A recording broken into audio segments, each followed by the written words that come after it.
Alright guys, how we doing? It is President's Day. Happy President's Day to wherever you are. As you can tell, my weather is absolutely disgusting. I've had some technical difficulties the last couple of days, haven't been able to get a video up, but I wanted to make sure you guys knew about this new event that's going on. You've probably heard about it. It is going to be very interesting. It's called the Clamperl event. It's basically going to be field research. I'm just going to read this to you real quickly and then I'll go over my tips for the event. Hopefully you guys can see me through all the wet. It's time to put your research skills to test. Professor Willow is looking to conduct some limited research on water-type Pokemon Clamperl. Spin the photo disc in nearby Pokestops to obtain this field research task that will lead to encounters with the tough-shelled bivalve Pokemon. While you're completing research, keep an eye out for other water-type Pokemon such as Krabby and Whalmer. Both can have a shiny. For more, look below. So, basically what I have from this are a few takeaways for you guys. And hopefully this can help you guys with the event. Obviously, we had a Feebas day very similar to this. Didn't go great for a lot of us.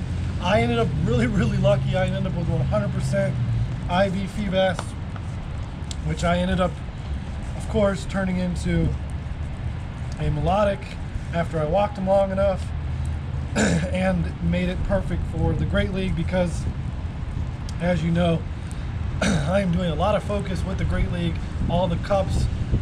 Hopefully you will get to see a video I'm working on right now. We had our Twilight Cup. If you follow me on Instagram, you know what place I came in. If not, you'll have to follow me on Instagram, JP Raleigh 411, in case you need some information. But just like Feebas Day, for us it will be between 11 o'clock and 2 o'clock. Plain and simple. It's a Saturday. Hopefully you have 11 to 2 available. You will get Stubble Stardust for water-type Pokemon. Once again, Stardust is just so needed that you gotta get it. Obviously, it'll probably increase our water spawns.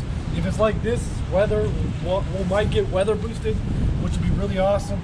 But there will be limited research tests. They will only be available through, obviously, spinning a Pokestop. Last time it was catch 5, catch 10 Pokemon, 5 great throws, things like that are tests that you probably can do.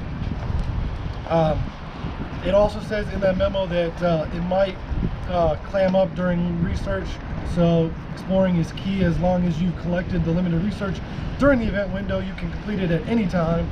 And then Clamperl will be released. We did get new news that it would be released. The entire Pokemon will be available. The important part about that is it relevant? What I mean by that is Clamperl evolves into 2 different Pokemon, and will Huntail or Gorbis be valuable in PvP? My initial selection was no. There are so many other pure water types that are just more dominant, but you never know when Niantic's going to throw a curveball and give them a special move set, or they might even come with a special move set that has a weather boost or has an extra defense attack boost. So we really don't know. But I wouldn't expect it to be relevant in the meta. Few tips. I want to get through this. Obviously, event with a lot more stuff than we had last time. Community Day, I haven't got that video up yet, but I got kind of wiped out on Community Day. So here's the plan. It's probably going to have tasks that have something to do with 10 Pokestops. What I would say is find an area where there is a minimum of about 10 Pokestops and a couple gyms, or just have 2 locations that you're going to play during the event. First things first, stockpile your supplies.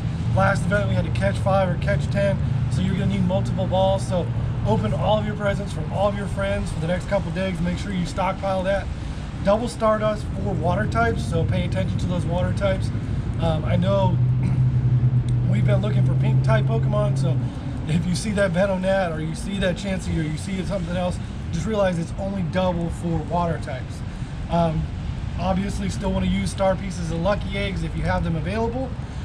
50 candies to evolve Clamperl. So if you only get 3 or 4 tasks in, or 3 or 4 research tasks in, that's only going to be at most 48 candies. So you got to get at least to that 5th or 6th research task to make sure you can evolve it at least once.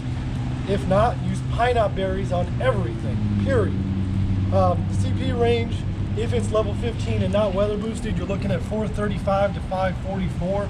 I'm hoping it does have a weather boost because at level 22 is when Huntail and Gorbis become available for the Great League. So if it is weather boosted, you're looking at 581 to 726. Now, a lot of you guys have been asking me, and I have heard it from a lot of my friends, hey, they announced the Tempest Cup. What do you think? Hey, what's going on with the Tempest Cup? What do you think? JP Raleigh, what's your top 10? Well, here's the thing, guys. The top 10 for this is going to be absolutely insane. There's going to be almost no way, and I can't find my notes. Hopefully I can find them real quick. So I would say right now I'm looking at about 25 Pokemon that I seriously consider. Obviously, we have the ice type, the electric types, the flying types, and the ground types, but more than that, you really kind of have to like cluster them into ice and water, because those ice and water moves are going to be the reason why grass and razor leaf come into play in this tournament. So for ice and water, Lapras, Celio, Walrein, Dugong, and Cloyster. Like I said, I will be looking into other options. When it comes to the electric types, Graveler, Alolan of course, Golem, Alolan, Magneton, Lantern, which everybody's talking about, Minun, and Raikou. There's going to be the water Pokemon that have ground moves, that have a second ground typing. We learned about them in the last Boulder Cup.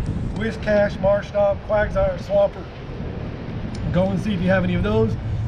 Brand new ones in this area are going to be things that have Razor Leaf. They can be very quick and efficient in this category. Abomasnow. Plain and simple, Abomasnow.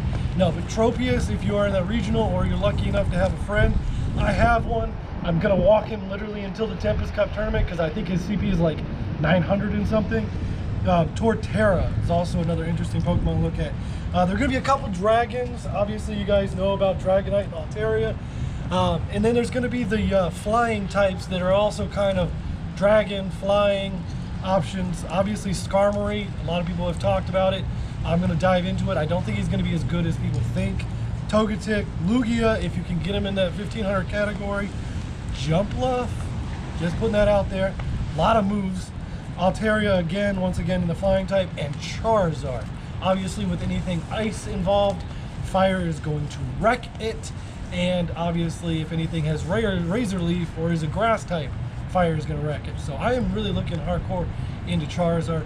I hope that, guys, helps you, and I can get this video out before Friday. I'm also working on getting my, like I said, we did our Twilight tournament. I did really well. I'm trying to get that video out. Hopefully I can get it done this week. As always, this is JP Raleigh signing off. Catch everything.